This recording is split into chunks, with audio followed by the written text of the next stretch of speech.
What's going on, people? We are Tottenham TV outside the Tottenham Hotspur Stadium. We've lost 2-1 to West Ham. I mean, in a game that started so positively for us, again getting the opening goal, a lot of possession. We just couldn't seem to make the most out of our possession, especially in that first half. Yeah, I think the whole game, to be honest, we played well, some bright football at times. I think first half especially, we'll look at the first half an hour again, very bright, real intensity, quick passing, got the goal from a corner, wasn't from open play. But in terms of the chances we've created, you know, I think Lo Celso nearly forced an own goal when they hit the post. Lo Celso then had a shot from the edge of the box. I don't remember too many clear-cut opportunities to be actually made. You know what it was? It was like we were getting out wide a lot with Kulusevski and Brennan Johnson. And I just felt like both of them were just so wasteful, especially in that first half. Kulu kept cutting in on his left. It was really annoying me because all he had to do was knock it in with his right and he could get a good cross into the box. Brennan Johnson, he was doing so well up until the final third. And then he gets to the final third and it was just such poor delivery and application. Yeah, again, I don't think... I mean, Johnson on the left-hand side, unless he's cutting inside and having a go, I don't see him being that effective. When I've seen him being effective on the left is when he's like getting on nearly on the end of things and nearly scoring and having shots. And he wasn't doing that today. I mean, I think he had a couple of poor efforts. And then again, Kulu got into really good positions. He seemed very hesitant to get the ball in the box. Maybe he didn't think Sonny was able to get on the end of anything because, you know, he's not the most physical striker. But there was no pullbacks, there was no crosses in the box. So it just meant whenever we got into the final third, there was just a lot of passing around. Very hesitant to shoot as well, I felt. There was a few opportunities where, even from 25 yards or from the edge of the box, we could have had a crack. And we decided to keep passing it. And look, maybe that was instruction manager to keep playing your game. But obviously, when you're playing against West Ham and they're in the low block, it's going to be very difficult to play through them and to just keep passing. So sometimes you just got to show your quality and show, look, they're going to let you shoot. You take a shot and you score. Like, you got to show that's why they shouldn't be letting you shoot it, if you know what I mean. We didn't do that. I felt like we were way too hesitant in front of goal to have a go from distance. We had players there who can shoot, so that was really disappointing. So then first half, obviously, 1-0, we're in control, but second half, again, we start well, but the goals we conceded, we conceded two awful goals today. It wasn't like West Ham really didn't have to do anything for those goals. I thought like they tweaked things at half time and they did come out better in that second half, but again, still, like, we gave them everything. That it was a lucky victory for West Ham today. Look at those two goals. The first one, Romero and Ben Davis playing a 1-2 with each other, then it just lands to Bowen in the box.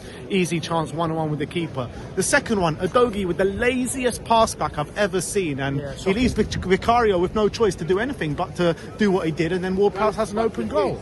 Sometimes you can, people criticise Ange for, why does he keep building up from the back when teams pressing high? You sometimes should go long, but that wasn't anything to do with like build-up play or playing out the back. That's just Udogie being lazy, not knowing his surroundings, and playing a lazy back pass, and Bowen taking full advantage. Obviously, falls to Ward-Prowse. He actually has two goals as well. No one hits the post. No one tracking back quick enough, no one getting close to it. I think everyone gave up at that moment when Ward-Prowse goes through. So, but I agree with you. West Ham definitely changed up a bit in the second half and risked it a bit more, and obviously it paid off. But I have to say, thank you. Cheers. I have to say, I don't think even I actually think, in a weird way, apart from the goals, we actually defended quite well because they put it on us a bit, but we still didn't concede too many chances. I actually thought Davis and Romero, when they were asked to press high, particularly Romero, line, they were doing really well. I thought they had Bowen pretty much locked up for most of it. I thought Kudus wriggled away a couple of times in the centre, but didn't have too many good opportunities. They had one from Paquetá and a header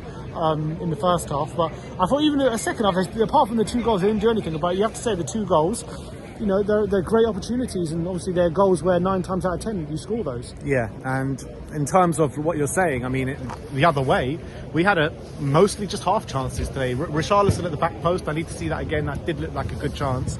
But apart from that and the goal that we scored, did we really have too many big chances today? Well, I would say I actually feel a bit sorry for Ange in a way, because I think it wasn't really working before he got in the centre. I thought, again, especially when you're playing against a team like West Ham, you have to be even quicker, you have to be more nimble, you have to be more accurate with your passes. He wasn't that today. So he brought him off, he put Kulu in the centre, he put Richarlison up top, He put Brennan back on the right, and he put Son on the left.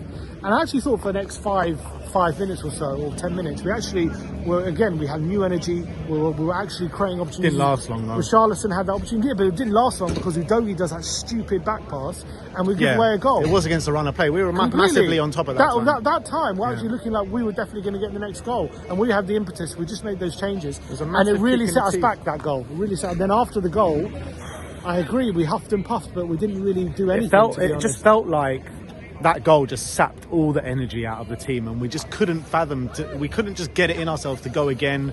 The substitutions that came on, I mean, Skip, Brian Hill, I mean, they're not really going to change a game, are they?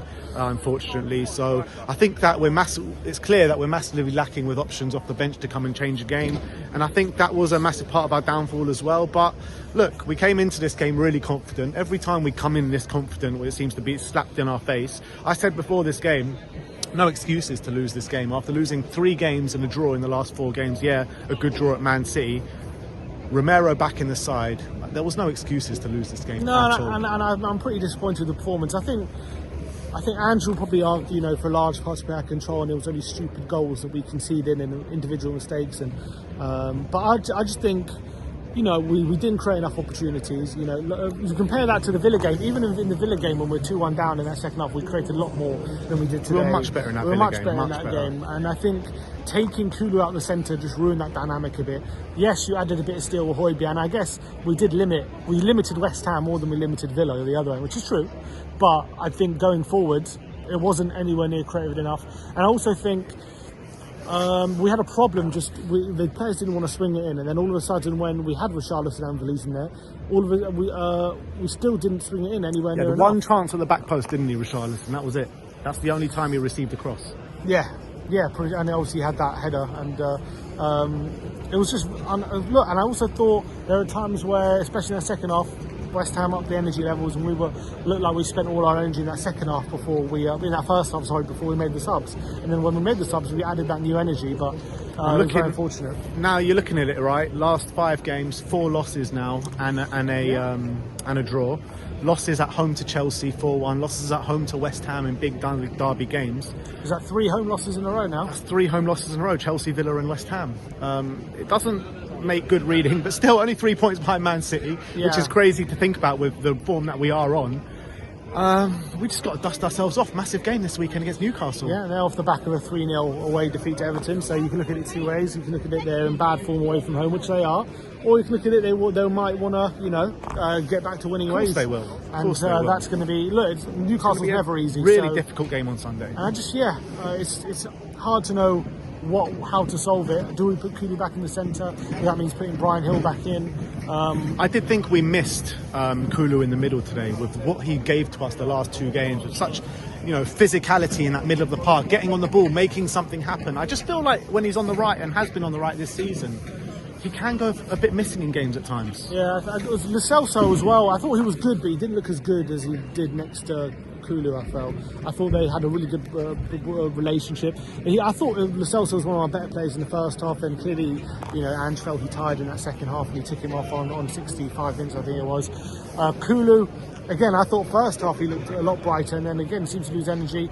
And when he went back in the centre, he just seemed done. He seemed very tired. And also a worrying thing is Sonny, because looked like he picked up an injury at the end. If he's out, hopefully he's not out for any period of time. But every time we say that, he seems to be out for 3 months. What's our front 3 if Sonny's out against Newcastle?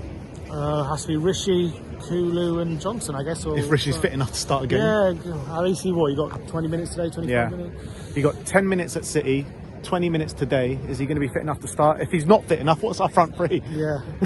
Brian Hill again. Look, we've got massive injury problems, we all know that.